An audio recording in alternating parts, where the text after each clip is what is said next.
प्यारे बच्चों, जय हिंद। मेरा ये मैसेज सिर्फ आपके लिए नहीं, आपके अभिभावकों के लिए, आपके पास पड़ोस वालों के लिए भी है।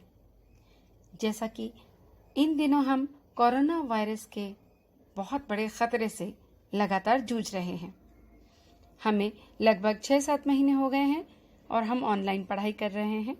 हम जानते हैं कि ऑनलाइन पढ़ाई करना और स्कूल में आकर पढ़ाई करना, इन दोनों में कितना फ़र्क होता है। आप लोग मिस कर रहे होंगे स्कूल आने को, हम भी मिस कर रहे हैं। ये खाली कमरे, ये खाली कॉरिडोर्स और ये खाली मैदान हमें बिल्कुल भी अच्छे नहीं लग रहे। लेकिन हम लोग तब तक सुरक्षित नहीं जब तक इस कोरोना वायरस को बिल्कुल ही जड़ से खत्म न कर दिया जाए। अभी इसकी वैक्सीनेशन बनने के प्रोसेस में है। जब तक वो वैक्सीनेशन नहीं बनती तब तक हमें कोरोना वायरस का संक्रमण न हो, इसके लिए कुछ ऐसे सरल उपाय अपनाने हैं जिन्हें आप कर भी रहे होंगे, लेकिन कभी कभी आप इसमें चूक जाते हैं। आप अपने हाथों को साबुन से बार बार धो रहे होंगे, लेकिन बार बार कब? क्या सिर्फ खाना खाने से पहले या खाना खाने के बाद? नहीं, यदि आप कहीं बाहर से आ रहे हैं तो भी आप अपने हाथों को साबुन से धोइए। ये वायरस आपकी आंखों से, नाक से और मुंह से बहुत जल्दी अंदर प्रवेश करता है और फिर आप जब इससे संक्रमित होते हैं तो इससे जान को भी खतरा हो सकता है। तो इसलिए हमें ये खास ध्यान रखना है कि हमें अपने मुंह को ढक कर रखना है। इसके लिए फेस मास्क का प्रयोग करना है। हाथ आपने हमेशा उस समय धोने हैं जब आपने अपने हाथों से किसी भी ऐसी सरफेस को, यानी किसी भी ऐसी सतह को छुआ हो जिस पर इन रोगाणुओं के होने की आशंका हो। खांसने या छींकने के बाद आप अपने हाथ धोएं।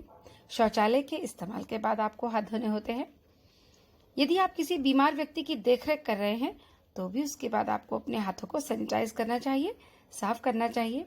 खाना बनाने से पूर्व भी, खाना बनाने के बाद भी, खाना खाने से पहले भी और खाना खाने के बाद भी आपको अपने हाथ धोने हैं। अगर आपको खांसी है, बुखार है या सांस लेने में ज़रा भी परेशानी है तो तुरंत आप अपने डॉक्टर से मिलें। ये बहुत सरल उपाय हैं जिन्हें आप अपना सकते हैं। आपको ख़ास तौर पर ध्यान देना है कि जब बुखार और खांसी हो तो आप यहाँ वहाँ घूमने से, यात्रा करने से बचें। घर से बाहर न निकलें।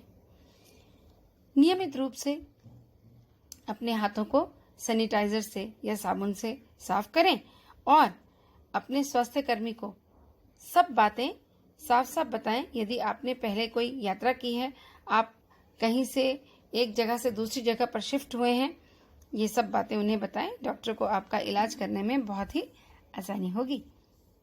बच्चों, बुखार, खांसी या सांस लेने में तकलीफ, ये 3 तो प्रमुख लक्षण हैं कोरोना वायरस से संक्रमित होने के।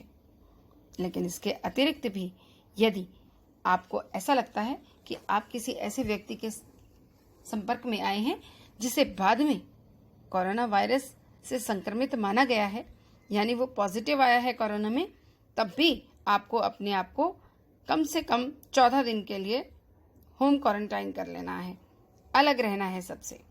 एक ही घर में रहकर भी आप एक अलग कमरे में, एक अलग जगह पर रह सकते हैं ताकि आपसे संक्रमण का खतरा किसी अन्य को न हो। यदि ईश्वर न करे आप या आपके घर में या आपके आस पड़ोस में कोई भी इस वायरस से संक्रमित पाया भी जाता है तो डरने की और घबराने की बिल्कुल भी बात नहीं है। देखिए, घबराहट में हम हमेशा गलत कदम ही उठाते हैं, इसलिए घबराने की जरूरत नहीं। हम कोरोना वायरस को बराबर की टक्कर दे रहे हैं और ये वायरस अब मुंह की खा रहा है। हमारे देश में अब मृत्यु दर कम हो रही है। बहुत से लोग हैं जो कोरोना वॉरियर्स हैं, कोरोना से जंग जीतकर बिल्कुल ठीक हो गए हैं और लोगों को प्लाज्मा डोनेट कर रहे हैं। यदि आपके घर के आसपास भी ऐसे कोई लोग हो, प्लाज्मा डोनेट करें, लोगों का जीवन बचाएं। आप भी सुरक्षित रहें, कोरोना वायरस से आप भी बचे रहें ताकि जल्दी ही आप लोग स्कूल में आए और स्कूल में आकर हम सब लोग आपस में बैठें, मिलें और वैसे ही पहले की तरह धूम से हमारी पढ़ाई शुरू हो। तो बच्चों, मुझे उम्मीद है कि तुम मेरी इन बातों को ध्यान में रखोगे। समय समय पर हम इसके बारे में बात तो करते रहते हैं। आपकी वर्कशीट के भी सबसे नीचे यदि आप देखें तो एक लाइन आपको हमेशा याद दिलाने के लिए होती है कि आप इस वायरस से बचें। आपका जीवन बहुत अनमोल है हमारे लिए। धन्यवाद।